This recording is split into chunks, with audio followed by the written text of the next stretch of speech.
Šiandien iš Ukrainos atkeliauja įdomių naujienų. Čia naujas, pribloškiantis perėmimo dronas ką tik numušė Rusijos atakos droną pasitelkęs naują metodą, žymintį svarbų proveržį. Ukraina parodė, kad sustabdyti pigius Rusijos išpuolius nebereikia daugiau nei 20 minučių drono baterijos elektros sąnaudų, tiesiogiai metant iššūkį ekonominiai dronų karo logikai. Neseniai paskelbtuose vaizdo įrašuose matyti, kaip Ukrainos perėmimo dronas gali priartėti prie Rusijos Molnyje smogiamojo drono ir jį neutralizuoti tinklo šautuvu, parodydamas, kaip galima išjungti taikinį neaukojant pačios priemonės, kuri tai atlieka. Tai labai svarbu išsekimo kare, nes dauguma trumpų nuotolių dronų perėmimų vis dar priklauso nuo metodų, kurie sunaikina perėmėją ir taip padidina kaštus. Smūgio atveju gynėjo dronas sunaikina taikinį susidūręs su juo ir todėl prarandamas kartu su juo. Sprogstamojo perėmimo metu gynėjas vis dar remiasi vienkartinio sunaikinimo metodu, nes dronas ir sprogmuo sunaudojami per vieną susidūrimą. Naudojant naują metodą, perėmėjas iššauna tinklą į taikinio propelerius ir juos išjungia ore. Kai propeleriai susipainioja, jie nebegali tinkamai veikti, todėl dronas praranda valdymą ir nukrenta iš dangaus. Šis metodas veiksmingesnis tuo, kad perėmėjas turi išjungti tik tuos propelerius, kurie laiko orlaivį ore, paaukodamas tik pigų tinklą, o pats dronas saugiai grįžta į kitą misiją. Pakartotinio panaudojimo galimybė yra didžiausias naujosios sistemos pranašumas, nes jį keičia ekonominę logiką ir daro perėmimą daug prieinamesnį. Rusijos taktika siekia daryti papildomą spaudimą bandant padaryti gynybą brangesnę nei puolimą, o daugkartinio naudojimo Ukrainos perėmimo dronas padeda šią pusiausvyrą apversti. Vienkartinis elementas sumažinamas iki tinklo kasetės, kuri kainuoja apie $30 už vienetą, tuo tarpu daugelis vienkartinių Ukrainos perėmimo dronų kainuoja maždaug $1000 priklausomai nuo modelio.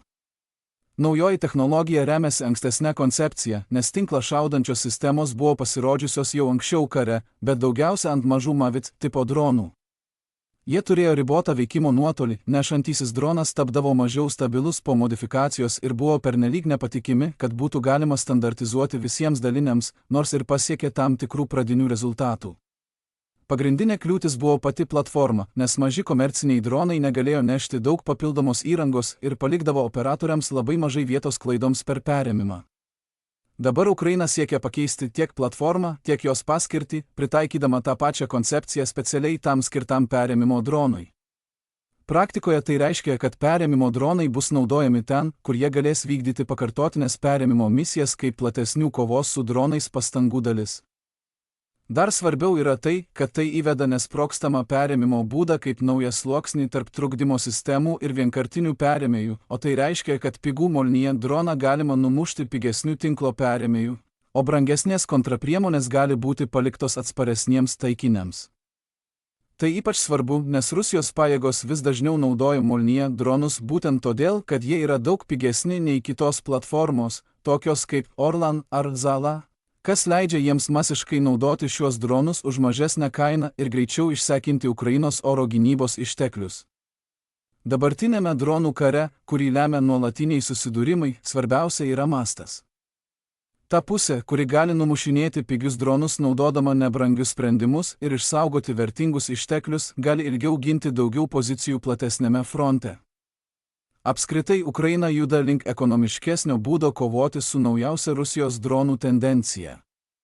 Daugkartinių perėmėjų su tinklo paleidėjais standartizavimas gali perimti didelę dalį trumpų nuotolių susidūrimų, leisdamas Ukrainos pajėgoms sumažinti kiekvieno perėmimo materialinės sąnaudas ir išsaugoti retas, brangesnės sistemas vertingesniems taikiniams. Tai privers Rusiją taip pat prisitaikyti ir ieškoti būdų, kaip apsaugoti savo dronus nuo tinklo perėmimų, o tai patvirtina, kad dronų kare pranašumą įgyja ta pusė, kuri greičiau diegia naujoves, tačiau, kaip rodo praktika, šis pranašumas būna tik laikinas.